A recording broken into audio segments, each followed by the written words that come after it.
When I think about Roman Britain, I picture white marble, bathhouses, and glinting Roman legions. But when I think of Anglo-Saxon Britain, I think of dark woodlands, festive mead drinking, and hiding from the Vikings. Yet despite this enormous contrast between these two periods of history, one in fact followed on from the other. This raises a question. What did the Anglo-Saxons think about the Romans, their predecessors in Britain? The short answer is they felt bittersweetly about them. They recognised Rome's incredible, enviable achievements and deeply admired them. Even as the Romano-British fell before the Saxon invaders, and the memory of Roman rule shrank further and further into the past, Anglo-Saxons still encountered Roman ruins, stone edifices that dwarfed even the biggest longhauls of their fiercest chiefs. The Anglo-Saxons certainly pondered and mourned the great minds who had engineered such wonders. Indeed, Roman ruins, and specifically the ruins of Aquae Sulis, the modern city of Bath, inspired some of the most haunting verses ever written in Old English, even English in general. Before we come on to that, let's address some fundamentals. What did the Anglo-Saxons know about the Romans, and how big of a place did the Romans occupy in the Anglo-Saxon imagination? Straight off the bat, we need to address a few common misconceptions. The Anglo-Saxons did not in fact believe that the Roman ruins around the country were actually the work of giants who vanished long ago. There are poetic allusions to ruins being the works of giants, but these are best understood as, being a metaphor. We never really give pre-modern people credit for just using literary language. It's like when we say that someone stands on the shoulders of giants, we don't literally mean they're getting a piggyback from the BFG. So the Anglo-Saxons very much did know about the Romans, and I'll prove it to you. Recently, I was at the British Museum and I was looking at this incredible artifact called the Franks casket. It's a small casket made out of whalebone and dating from the second half of the 8th century. It's astonishing for its diversity of images. It contains pictures taken from Germanic folklore and mythology, so the story of Wayland the Smith is on there, possibly a scene from the myth cycle of Sigurd, the dragon killer, that also features. But it also depicts the wise men adoring the baby Jesus. Most importantly for us, however, it also depicts two boys being suckled by a she-wolf. These are Romulus and Remus, the mythical founders of the city of Rome, and, even more amazingly, it has a scene of the Emperor Titus besieging Jerusalem in the year AD 70. So here's an English artifact from over 400 years after Roman rule had ended in Britain, which contains all of these scenes plucked straight from the heart of Latin culture. This suggests that Roman history and myths were potent symbols for the Anglo-Saxons, that the might of Rome was still a worthy spectre to be invoked and respected by ambitious Anglo-Saxons. However, let's not go too far the other way. Let me not mislead you that Roman culture and values just persisted uninterrupted in Britain after the Romans left. Far from it. The disintegration of Roman power, values, and institutions in Britain was much more akin to an apocalypse than a peaceful transition. Without Roman bureaucracy and continent-spanning supply lines, Britain's large stone cities like Londinium or Aquae Sulis could no longer afford to feed themselves. Entire cities were therefore abandoned wholesale. Stone houses were exposed to the elements. Villas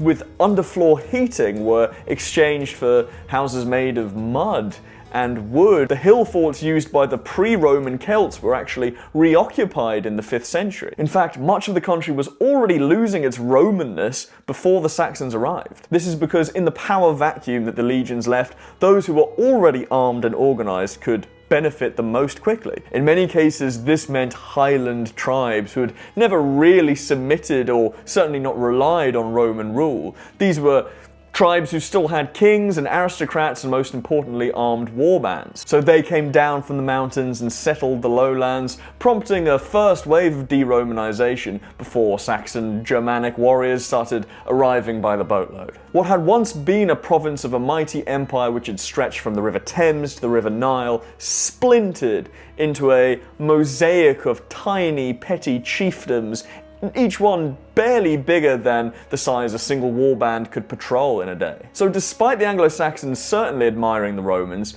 there was a massive gulf culturally, linguistically, technologically between these two peoples. For example, prestige, cultural status in the Roman world was generally reflected by knowledge of the classics, your poets like Virgil or Horace, and maybe you'd sit around in the bathhouse discussing philosophy with your pals. But the early Anglo-Saxons revered strong fighters and generous gift givers. The very nucleus of Britain's social life went from the bathhouse to the longhouse. Peeled grapes and chaise longues were swapped out for roasted meat and horns filled with amber mead. However, the memory of Rome and facets of Roman culture were likely revitalized in Britain at the end of the 6th century when a mission from Rome brought Christianity, reintroducing it to the island of Britain. And that's not technically true because the Romano-British, the Welsh and Cornish, they were Christian, but the Anglo-Saxons were pagans until this mission from Gregory the Great in 597. As the Church was the main preserver of Latin texts,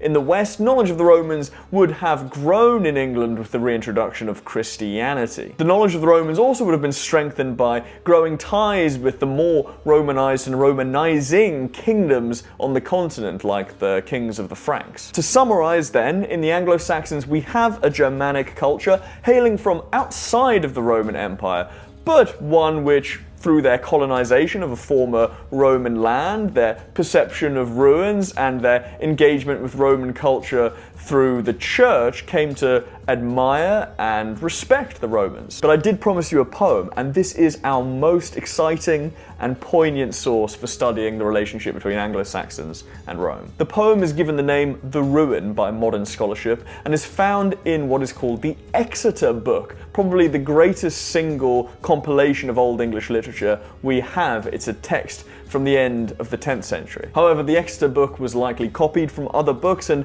many of the poems within it may be hundreds of years older. So the Ruin is generally placed by scholars on the basis of language and style to the latter half of the 8th century. This was a period of institutional and cultural development in England. This patchwork of tiny kingdoms had coalesced into 4 major kingdoms of East Anglia, Northumbria, Wessex, and most importantly, in this period, Mercia, led by the notorious King Offa. But while King Offa was a worthy enough king to be respected by such a great leader as Charlemagne, his kingdom was still a far cry in terms of technology to that of the Roman Empire. Anglo-Saxons of this period, for example, would still marvel at the ruins of Aquae Sulis, the modern city of Bath, and this forms the backdrop to the ruins. Stone houses stood here.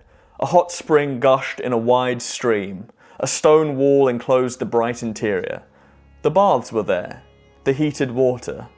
That was convenient. It's these lines which lead scholars to believe that the poet is talking about Bath because, hot springs, baths, Bath, it just adds up, doesn't it? So you have to imagine a bearded, long-haired poet in the 700s looking at these crumbling ruins, the faded bastions, the silence of the stone. Even though the builders of the ruin have long since died, the ruin itself has borne witness to the rise and fall of dozens of kingdoms. Wondrous is the stone wall wrecked by fate. The city's buildings crumble, the works of the giants decay. The earth's embrace, its fierce grip, holds the mighty craftsmen. They are perished and gone. 100 generations have passed away since then. This wall, grey with lichen and red of hue, outlives kingdom after kingdom, withstands tempests. Its tall gates succumbed. The city still moulders, gashed by storms. Yet while he's engaged in nostalgia for the Romans, he also projects his own cultural assumptions onto the Romans, so he clearly doesn't know all that much about them. He imagines the people of Aquae Sulis, ancient Bath, as behaving like Anglo-Saxons. Great the martial clamour, many a mead hall was filled with delights. But as a whole, Anglo-Saxon poetry is engrossed with the topic of the transience of life.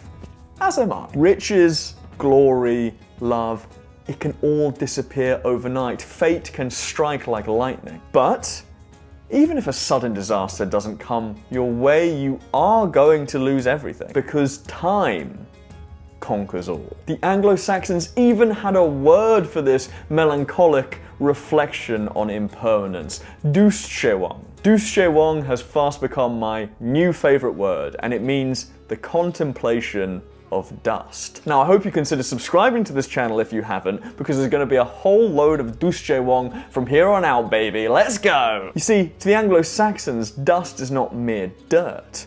It's the debris of long cold hearths, of pots and pets and the flesh and the bones of men. It bears witness to kings and criminals, to songs and sorrow, to painted Britons and sophisticated Romans. And it is what we shall all turn into. Slaughtered men fell far and wide. The plague days came. Death removed every brave man. Their ramparts became abandoned places. The city decayed. Warriors and builders fell to the earth. Thus these courts crumble, and this red stone arch sheds tiles.